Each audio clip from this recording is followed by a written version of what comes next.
the fishing industry, hindi na siyang naging industrialized. So you would like an industrialized fishing industry. Okay? And maganda tong opportunity because ang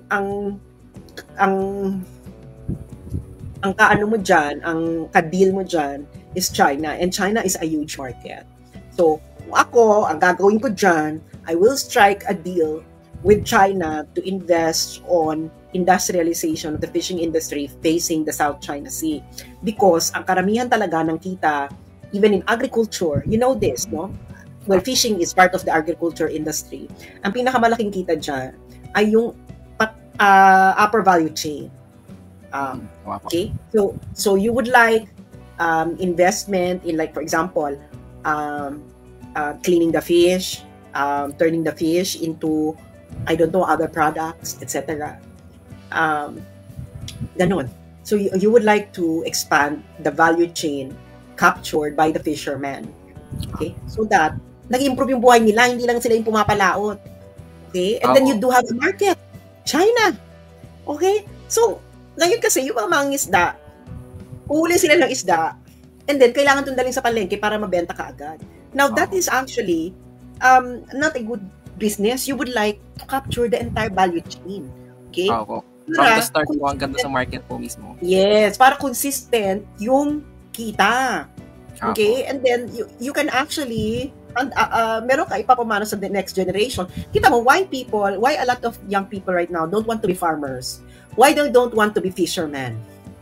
Kasi po yung about po sa mababang kita, about po dun sa farming game. Yes, hindi lang mababang kita because it's not a consistent source of income. At ikalawa din, para ka pa rin nasa Middle Ages, yung agriculture mo and then yung fishing. So you would like to modernize it. So now you find it na, kalaban natin ng China. Edi isama natin sa deal. Let's strike a deal, China. I want your investment.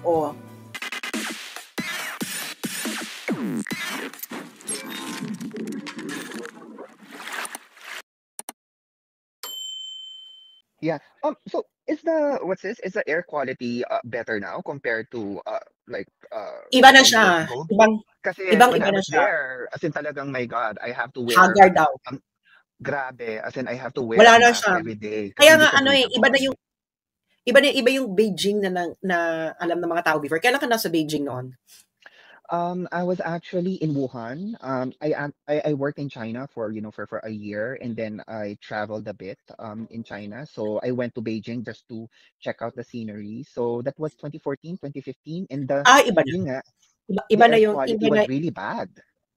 Iba na yung Beijing ngayon. Parang they were so successful in bringing down air pollution.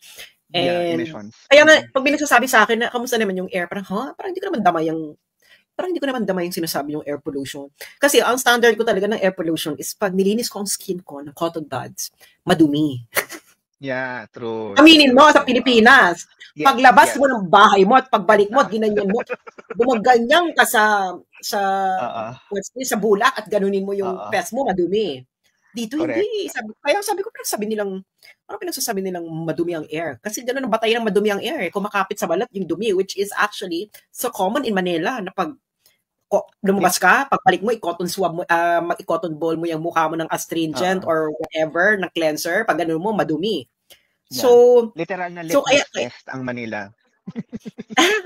So, gano'n. Kaya ako hindi ko na dadama yung air pollution. Siguro noon naman talaga meron kasi dati, 'di ba? Sabi na yung mga tao daw dito, so sobrang polluted ng air.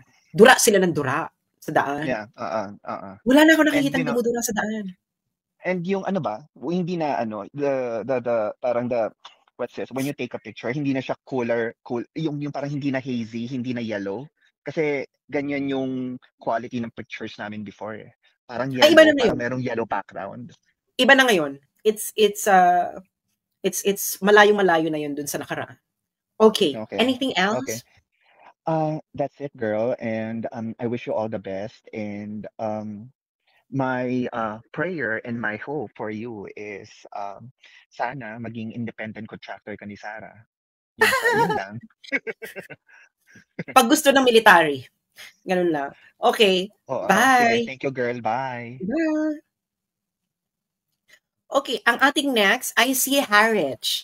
Harich, hello Harich. Hi, Miss Sas. Oh, hello. Naririnig niyo po ako? Yes. Yeah. Welcome to Up Close and Personal with Sas Rogando Sasso. Thank you. Follower niyo po ako since 2016. Nasa Saudi po ako before that time. Tapos share ko lang. Hindi ko pa kilala nung si Duterte. Actually, curious lang ako sa kanya kasi yung mga Pakistani doon, Bengali, even the Saudis, they are introducing Duterte. Tapos, binentahan ako ng cut. Tapos, nung nahook na ako dun sa kay Duterte, doon ako nagsimula nag-follow siya. Kasi yung mga ideas na pinopost mo, parang bago sa utak. Ganun. Tapos ang question ko is, regular na ba yung up close and personal? Like, yung kay Atty. Roque? Wala lang, gusto ko lang. Naisipan ko lang ngayong gabing ito.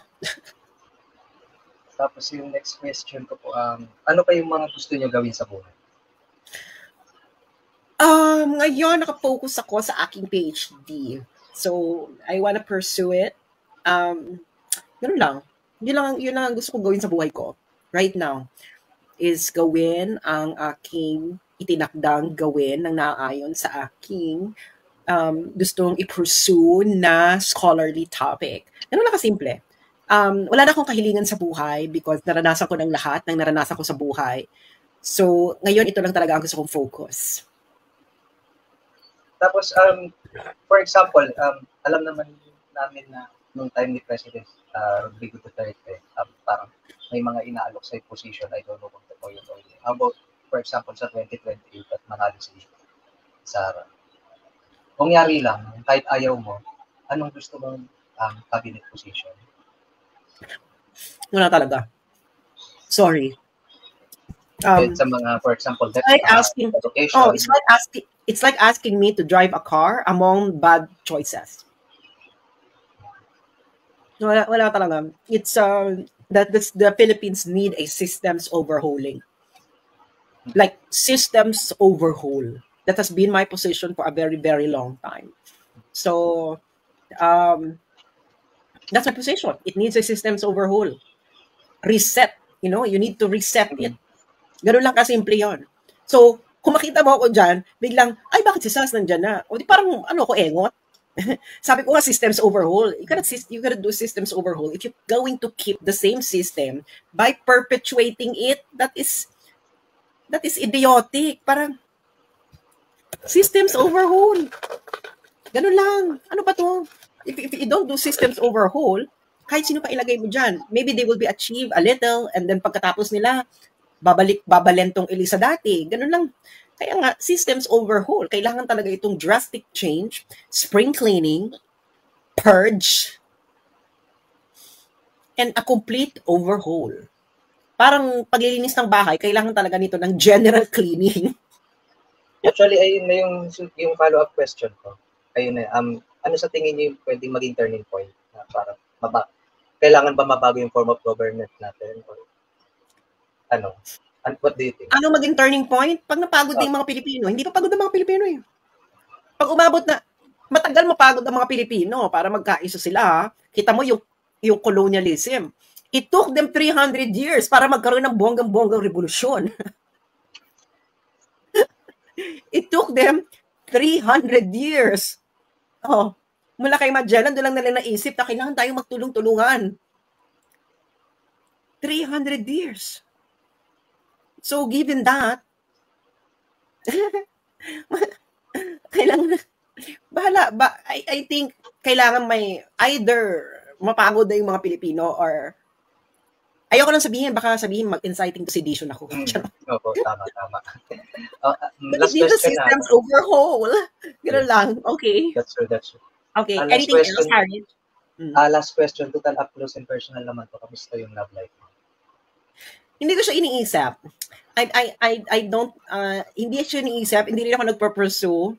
At ayoko kasi kung makikipagrelasyon ako ngayon, masasaktan lang yung karelasyon ko dahil hindi ako magkakaroon ng oras sa kanya. Dahil pag ako ay nag-aaral, nakatutok ako sa pag-aaral. And nangyari na yan sa buhay. Nangyari na yan sa buhay ko noon na may karelasyon ako, nag-aaral ako. Hindi ko nabibigyan ng attention yung partner ko. So nagka-leche-leche yung relasyon ko because of that. So I don't want to go through that again. And I don't want to do that again to somebody else. So kung makikipagrelasyon, siguraduhin makikipagrelasyon. Ganun lang ang aking natutunan sa buhay.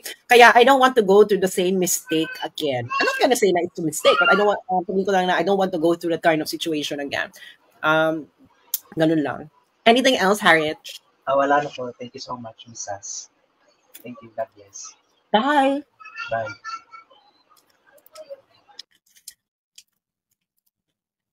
Okay, eto na si Chris. Hello, Chris, ang ating katoto sa Europa. Kamusta?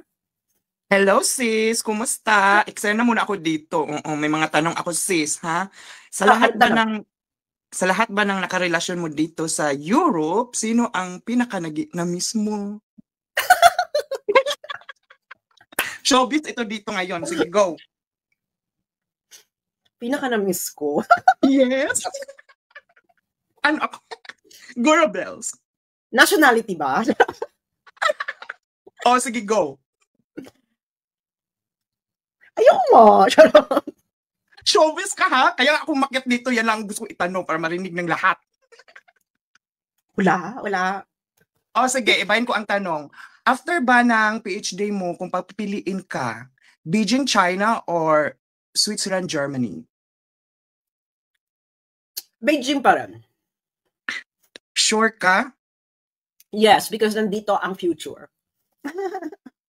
So, ibig sabihin, kung ang pinaka-main goal mo pa sa life, kung ito pa yung main goal mo na maging housewife, so mas nakikita mo yung sarili mo maging housewife dyan sa Beijing, China, kaysa dito sa Switzerland, Germany? Yeah, parang ganon. Ay, showbiz yan na sagot, sis. Para magiging karelasyon ko si Dao Mingsu. Charot. So, wala ka ng planong bumalik dito? Wala eh. Wala kasi ako makitang point. Ibig sabihin yung tapos na lahat? Oo, wala akong makitang point. Totoo lang. Wala akong makitang point dahil nakita ko ng Europa and hindi ko pa nalilibot ang buong China. Ilan lang palang nakikita kong place dito, ang laki-laki ng China. Ang dami ko pa gustong puntahan. So, ganun lang. Wala pa akong makitang point para pumunta ng Europa. Lalo na ang Europa is facing a very difficult situation. Okay, ito pa, last na lang. Kung merong chance na bumalik ka dito sa Europe, especially it's either Germany or Switzerland, alin ang pipiliin mo? Beijing, China or Switzerland, Germany? Pinupush ko talaga, no? Beijing pa rin. Beijing pa rin. Sure yan? Oo. Sure yan. Final answer, Beijing pa rin. Ay, iba ang sinasabi ng ang mahal-mahal ng buhay sa Europa. I don't think I would like to go back there again na ganyan kamahal ang cost of living. Okay. Hindi ka nakakaipon dyan. Totoo lang. Dito nakakaipon ako. So, last? Yun pa rin ba yung pinaka-main na mo sa buhay na maging housewife?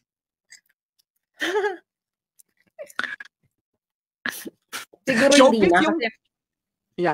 Siguro hindi na kasi I'm getting older. I think pag gusto mo maging housewife, you have to be younger. You have to do it as early as possible. Kasi ngayon, I'm getting older. Kung magkakaroon ka ng anak when you're older, you don't want your children to see you. Kasi ang health problems, nag-uumpisa yan ng mga 50s ka ha, and above. Hindi rin natin masasabi ang buhay. Kung magkakaroon ka ng anak ng ganitong age, tapos bata pa, tapos bigla kang magkakaroon ng health problem, sino matutungkodan nung mga anak mo? For me talaga, may mga bagay tayong kailangan tanggapin na nalipasan na ito. So, ito ay hindi na kailangan ito ang i-prioritize. So, next priority na. Correct. May mga napupusuan ka ba dyan, sis? Ang dami kong last question, no? Wala nga. Kasi nga, hindi talaga siya nasa isip ko. Wala talaga akong sarado ngayon ang love life sa akin. Okay, yun lang ang question ko, sis. Thank you. Okay, bye. Bye-bye. Bye, ingat ka. Thank you. Love lots. Okay, next natin si Ryan. Ryan, ano na? Doko pala. Agoy. Anong question? Di ko siya kung nare-recall mo, Sas. Yung kinumpare kita kay Gandhi. Hindi ko naalala. Bakit mo naman compare kay Gandhi? Just me, isang day si Marinida. No, I mean, it's about being thought leader, crafting opinion. Yung ganon, yung revolutionary talaga. Kasi as early as grade 2 talaga, addict na ako sa totoo lang. Kumbaga, that's how I appreciate what you did sa mindset ng maraming Pilipino. Parang ganun. Pero anyways, hindi ko i-expect na ako na pala next. Pero anyways, tawag dito. Unang question. Anong question? Madami pa nakapila sa tindahan, no? Sorry na. Sorry. Pero unang question, paano nabubuhay ang isang SAS dun sa China? Na, alam mo yun, scholar ka, right? Like, nag-aaral ka, pero nasusurvive mo ang daily living, tapos, bibigay ka pa sa family mo sa Philippines. Paano? Well, hindi na ako masyado nagbibigay kasi iniipon ko ang pera ko. Ganun lang kasimple. Wala akong luho. I manage my finances. I am only living on my scholarship allowance kasi I'm on full scholarship. So meron akong stipend. Covered ng scholarship ko ang accommodation, ang kuryente, ang tubig. So ang ginagastos ko lang is pagkain. Hindi naman ako matakaw. So, hindi ako matakaw. And pag ganitong age, kailangan mo mag-fasting para maging bongga ang iyong health. So, gano'n lang. I save my money. And, gano'n. Saka simple lang kasi ako mabuhay. Hindi ako, wala. Parang, ang buhay ko na lang ngayon ay magbasa ng magbasa. Gano'n lang kasimple. And, wala na akong hinahangad sa buhay na iba. Ito na yon. Ito na yon at this moment in my life. Parang sabi ko, bongga, this is like a perfect time and perfect opportunity. And I am in a perfect moment. Right moment in my life. So, ganun lang kasimple. Kasi ang pera, you need to, siguro hawa na ako sa mga Chinese, they save most of what they have. Siguro, kaya ako natanong yun. Kasi, gigil na gigil ako. Dami ko mga tropa. Sa totoo lang Ang dami ko mga tropang typical to sa DDS. Typical to na talagang hahamakin ka. Dahil for the sake na pinakikinggan mo si Sas. Yung isang Sas Rogando Sasot. Pinakikinggan mo hamakin ka. Pag mumukha yung kanta na parang gusto ko maintindihan yung context na parang I'd like to give emphasis din sa anong context nila. Pinanggagalingan nila na si Sas is paid. Bayaran ba? Na parang gusto ko rin bigyan ng ganong emphasis. Pero alam ko sa totoo lang, ako sa sarili ko lang, bilang somebody na talagang passionate about history, about anything na related sa politics as early as young age na hindi SAS is making sense. You're making sense na parang hindi mo naman kailangan maging tanga na parang nuto-uto ka lang. Yun, ginagalaw yung tinggil mo, yung itlog mo, hindi You're making sense. Ganun. Thank you. Ganun lang kasi. Hindi naman ako, parang kahit na tanggap ko na sarili ko na kahit gaano niya man ako tawagin tanga, Didi, so Delta. Walang paki.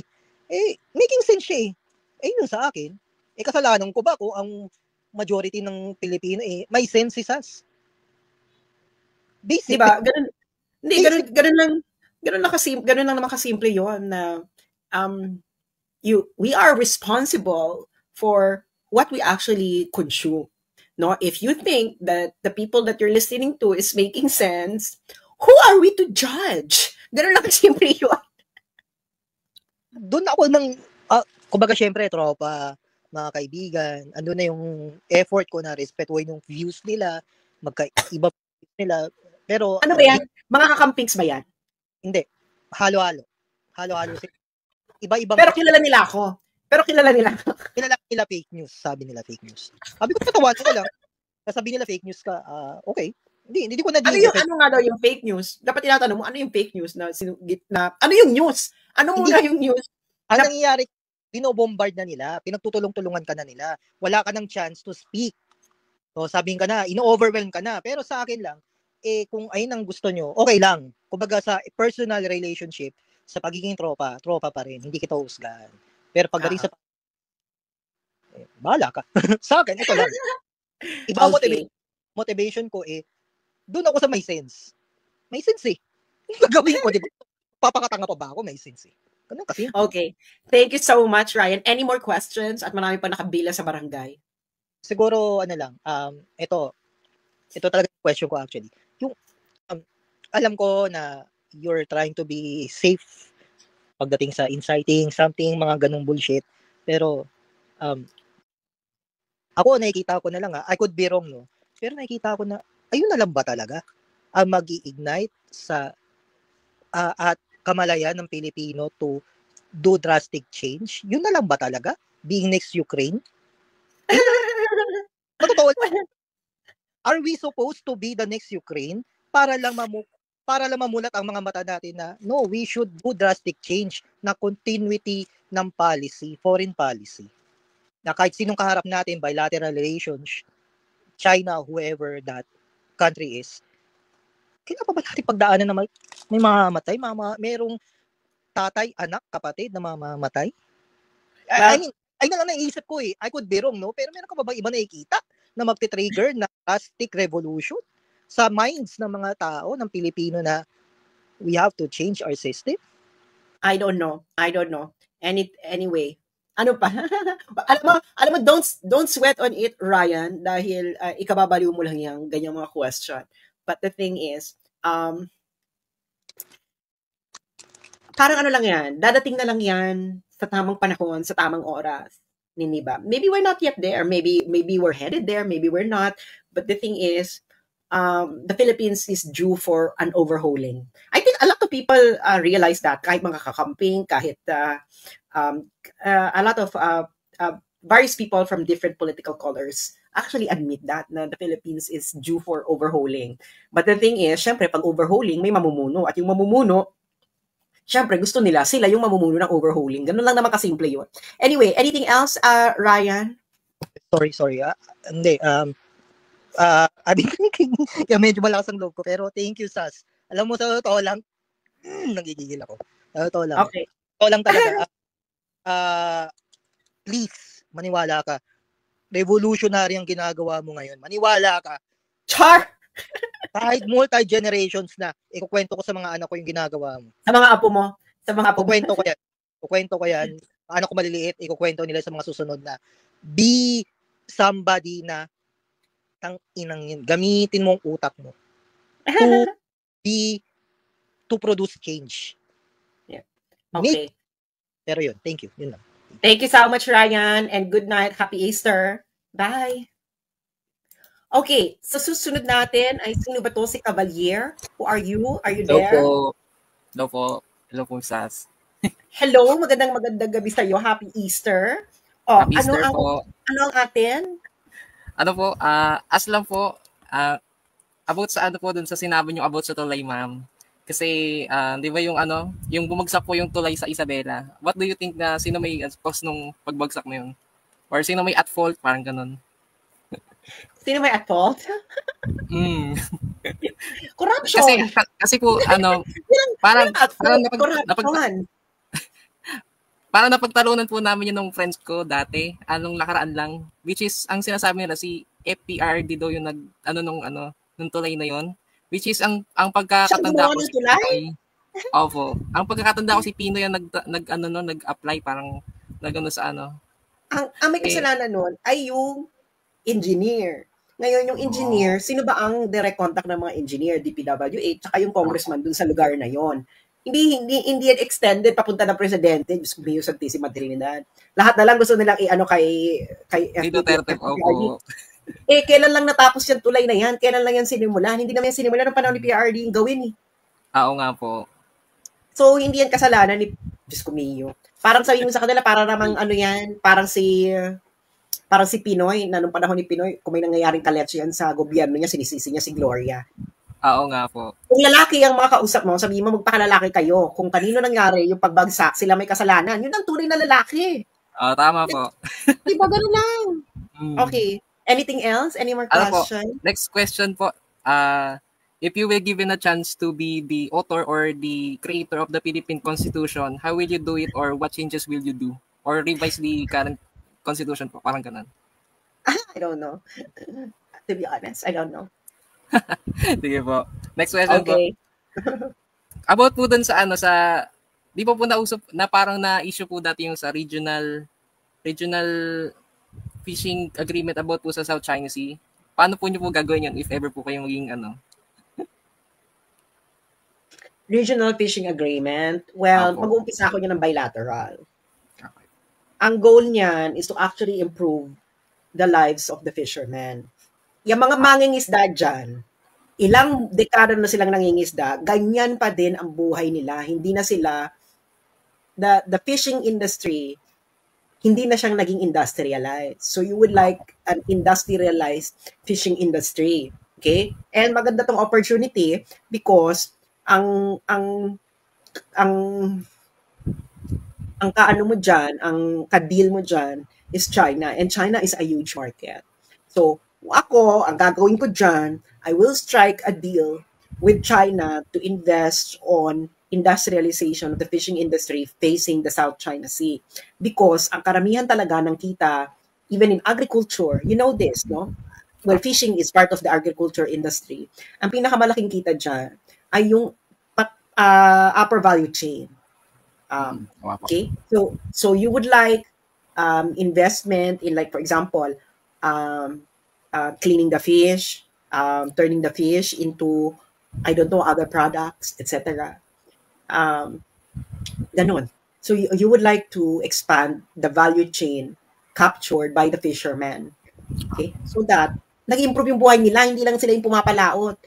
Okay? And then you do have a market. China. Okay? So, ngayon kasi, yung mga mangingisda, uhuli sila ng isda, and then, kailangan itong daling sa palengke para mabenta ka agad. Now, that is actually not a good business. You would like to capture the entire value chain. Okay? From the start po hanggang sa market po mismo. Yes, para consistent yung kita. Okay? And then, you can actually, meron ka ipapamana sa the next generation. Kita mo, why a lot of young people right now don't want to be farmers? Why they don't want to be fishermen? Kasi po yung about po sa mababang kita, about po dun sa farming game. Yes, hindi lang mababang kita because it's not a consistent source of income. At ikalawa din, para ka pa rin nasa Middle Ages, yung agriculture mo and then yung fishing. So you would like to modernize it. So now you find it na, kalaban natin ng China. Edi isama natin sa deal. Let's strike a deal, China. I want your investment. Diba? Let's, ginawa naman natin yan sa Papua New Guinea. Alam niyo ba yung mga mangingisda natin? Nangingisda sila sa exclusive economic zone ng Papua New Guinea. So a lot of our tuna and blue marlin, I think, ay galing sa Papua New Guinea. Yung sa Celebes Sea po ba yan, ma'am? No, Papua New Guinea. Hindi Celebes Sea, sa Papua New Guinea. Okay? So, nung ginawa niya Papua New Guinea, nangingisda ka dyan, okay. Pero sa amin ang processing. So, mangingisda ka, kami maglilinis ng isda. Tapos, ang ginawa pang deal ng Papua New Guinea, dahil nga meron tayong rice technology, nag-ano ang Papua New Guinea ng rice technology from the Philippines. So, ngayon, nire-revise na yun ng Papua New Guinea kasi they want more. Ganun naman talaga sa business. And that is the thing, no? The people who are handling this issue are not thinking smart. Puro kayo drama. Ang tanong, mapapayaman nyo ba yung mga mangingisda dyan na nangingisda sa South China Sea or the West Philippine Sea sa drama ninyo? No! Kaya kayong mga mangingisda dyan sa WPS, makinig kayo sa mga suggestion na ikauunlad ng buhay ninyo at ng mga susunod na henerasyon ninyo. Yung ginagawa sa inyo, ginagamit kayo ng mga yan dahil mga politiko, they thrive on misery. Gano'n na kasimple yun, Cavalier. This is a simple business deal. Okay? And a lot of people kasi dito are very ideological. kumbaga po yung parang yung government dapat yung maging middleman between sa market. Tapos, Ayan, market, Chinese market. So isipin mo, yung mga mangingisda dyan, instead na papapalaot sila ng mga bangka ba, they will form business ventures. No? Na hindi lang yung paghuli, you process the fish, you convert it into a lot of fish-based products. So you're not just limited to catching the fish and selling it to the supermarket fresh. Kasi a lot of the fish what you can earn from marine resources is not when they were fresh, but when they are already processed into something else. And I thank you all. Ha? Byproduct na po.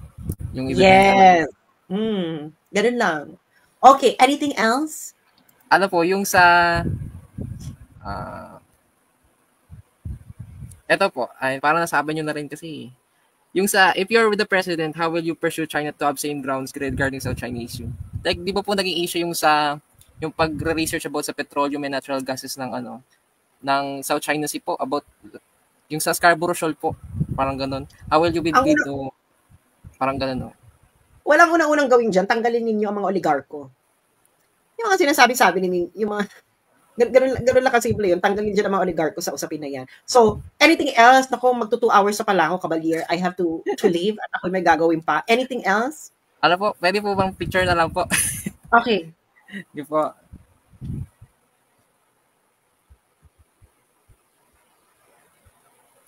Thank you po.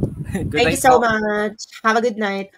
Ayan mga Bex, hindi ko na ma-accommodate ang iba dahil magto 2 hours na. May gagawin pa ako again. Happy Easter, mga friendships. Ito po ulit si Sasrogando Sasot, ang inyong favorite na ka-moisture. Hanggang sa muli, nating pagtatagpo and have a good Sunday.